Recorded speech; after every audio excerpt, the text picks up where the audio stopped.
Welcome to Meet the Bloggers. I'm your host, Cenk Uygur. Today we got a great show for you. We got an interesting topic. It's how to end the war in Iraq. We want to get beyond the silly catchphrases of stay the course or cut and run, and we want to get to a responsible plan for getting our troops out of Iraq, not causing a humanitarian crisis, and preventing future Iraqs from happening, which is the most important thing of all. And luckily there is such a plan. It's called the Responsible Plan to End the Iraq War. And earlier, I got a chance to speak with the author of that plan, Darcy Burner. Welcome to the show, Darcy. How are you? Thank you. I'm great. It's good to be here. All right. Well, Darcy, there's a lot of news on this front. I want to get to that in a little bit. But first, let's address what's on everybody's mind, which is the media has been telling everybody, hey, this so-called surge has worked. And we know that they have a lot of misconceptions about that, which we'll get to in a second. But has any part of the surge actually worked, Darcy? Well, you know, General Petraeus was told to find a military solution to a problem that had no military solution. He's a very smart and very dedicated guy, and he did everything he could to provide some stability while you had people like Secretary Gates demanding that the State Department step up and do some of the diplomacy that was necessary.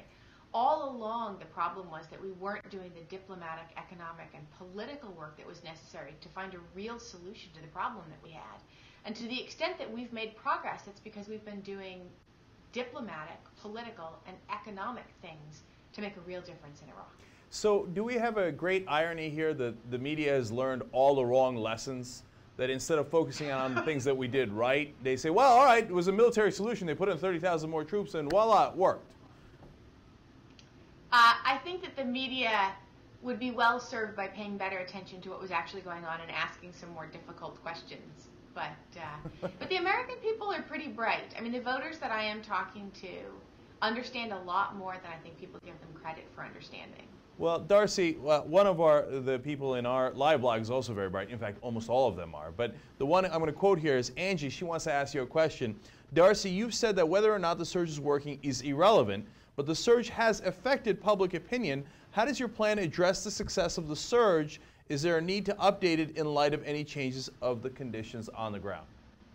Well, I think that the Responsible Plan probably could use an update, both because of changes in conditions on the ground and because of changes in what's happened here in the U.S.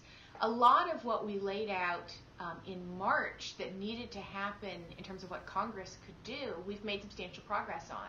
I mean, Nancy Pelosi was here a couple of months ago and actually told the Seattle Times that some of the reforms that had taken place as part of the supplemental appropriations bill had been driven by the work that we had done in the Responsible Plan.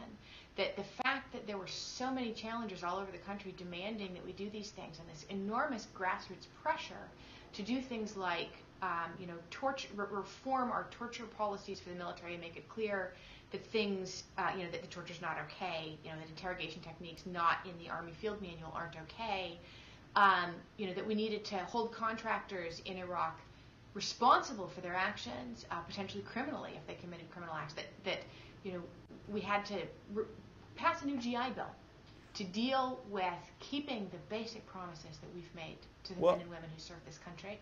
We've made progress in all of those arenas. Well, Darcy, it's interesting because have General Petraeus and Defense Secretary Robert Gates in some ways instituted a decent chunk of the Responsible Plan to end the war in Iraq?